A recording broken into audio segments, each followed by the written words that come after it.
నమస్కారం. టుడే విజయానికి స్వాగతం. తిరుపతి జిల్లా వెంకటగిరి మున్సిపల్ చైర్పర్సన్ నక్కా భానుప్రియపై అవిశ్వాసం. తిరుపతి జిల్లా కలెక్టర్ వెంకటేశ్వర్ను కలిసి వినతిపత్రం అందజేసిన 16 మంది కౌన్సిలర్లు. వెంకటగిరిలో మున్సిపాలిటీలో మొత్తం 25 మంది కౌన్సిల్ సభ్యులకు గాను 16 మంది కౌన్సిల్ సభ్యులతో అవిశ్వాస తీర్మాన పత్రంను జిల్లా రిటర్నింగ్ అధికారి మరియు కలెక్టర్కు దొంతు శారదాతో పాటు 15 మంది కౌన్సిలర్లు కలిసి అందజేశారు.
అందరికీ నమస్కారం. ఈరోజు వెంకటగిరి మున్సిపాలిటీ నుంచి 16 మంది కౌన్సిలర్స్ మన తిరుపతి జిల్లా కలెక్టర్ దగ్గరికి రావడం జరిగింది.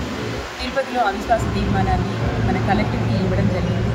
ముఖ్యంగా ఆమె మన వెంకటగిరికి సంబంధించిన అభివృద్ధి చర్యలు ఏమీ చేయకపోవడం, అదేవిధంగా మున్సిపాలిటీకి సంబంధించిన సమావేశాలు అజెండాలు అన్ని సమస్యల మీద ప్రిపేర్ చేయకపోవడం, సమావేశాలు పెట్టడంలో కూడా విపరీతమైన జాప్యం, 3 నెలలకు ఒకసారి 4 నెలలకు ఒకసారి పెట్టడం, ప్రజా సమస్యలను పక్కన పెట్టడం, ముఖ్యంగా ప్రజాప్రతినిధుల బాధల్ని ఆక్రోశాన్ని అర్థం చేసుకోకపోవడం, ఇవన్నీ మనం ప్రజలకి ఇవ్వాల్సిన కనీస అవసరాలైన తాగునీరు, వెంకటగిరి పరిశుభ్రత, లైటింగ్, స్ట్రీట్ లైటింగ్, ఈ కనీస అవసరాలు ఏదైతే మున్సిపాలిటీ చేయాలో ప్రజలకి అవి కూడా సరిగా అందకపోవడం అనేది చాలా బాధాకరమైన విషయం. ఈ 4 సంవత్సరాలు మొత్తం కౌన్సిలర్స్ అందరూ ఆవేదనతో ప్రజల చేత ఎన్నుకోబడి ఏ విధమైన అభివృద్ధి, ప్రజలకు ఏ విధమైన సహకారం కూడా అందించలేదని బాధపడుతూ ఈ సంవత్సరం రోజులన్నా మేము కౌన్సిలర్స్ మేము ప్రజాప్రతినిధులుగా ప్రజలకు సేవ చేయాలనే ఉద్దేశంతో ఆవిడ్ని మాకు వద్దు అనే దానితోనే అందరూ అవిశ్వాస తీర్మానాన్ని కలెక్టర్కి ఇవ్వడం జరిగింది. గుప్తకంఠంతో వెంకటగిరి డెవలప్మెంట్ ప్రజలందరూ కోరుకుంటున్నారు. నేను కూడా అదే కోరుకుంటున్నాను.